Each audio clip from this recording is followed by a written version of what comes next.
निवृत्तीनंतरचा कुठल्याही मराठी वृत्तवाहिनीसाठी हा तुमचा पहिला असा डिटेल्ड इंटरव्ह्यू असेल आणि त्यामुळे तुमचे सगळ्यात पहिला आभार व्यक्त करतो. नुकतीच निवृत्ती झाली सर. तसा कमी कार्यकाळ मिळाला असं बघू शकतो आपण. फार तसा मिळत नव्हता तरीही वाटतं असं तुम्हाला की अजून थोडा जास्त वेळ मिळायला हवा होता? नाही, मला माहीत होतं मला वेळेचा ज्यावेळेला मी अपॉइंट होता सुप्रीम कोर्टात त्याच वेळेला माहीत असते की मी चीफ जस्टिस होणार की नाही होणार आणि जर झाले किती काळ मिळणार आहे.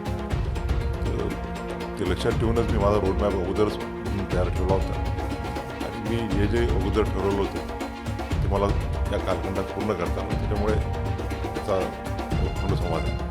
पण काय वाटतं असं मागे वळून बघताना की तसा कुठल्याही लिगल फ्रेटर्निटीमध्ये असणाऱ्या व्यक्तीसाठी हे खूप मोठं अचिव्हमेंट असतं. विशेष करून तुम्ही ज्या प्रकारे तुमचा सगळा प्रवास झालेला आहे हे बघताना तुम्हाला इथे मागे वळून बघताना काय वाटतं की आपण सुप्रीम कोर्टाच्या सर्वोच्च न्यायाधीशपदी तर आपण बसलो होतो सरन्यायाधीशपदी, या गोष्टी व्हायला हव्या होत्या किंवा या गोष्टी राहून गेल्या असं काय वाटतं? कुठली नाही, मी आता सांगितलं की मला जे जे करायचं होतं ते मी अगोदर ठरवलेलं होतं, त्यामुळे तसं वाटायचं काही प्रश्न नाही.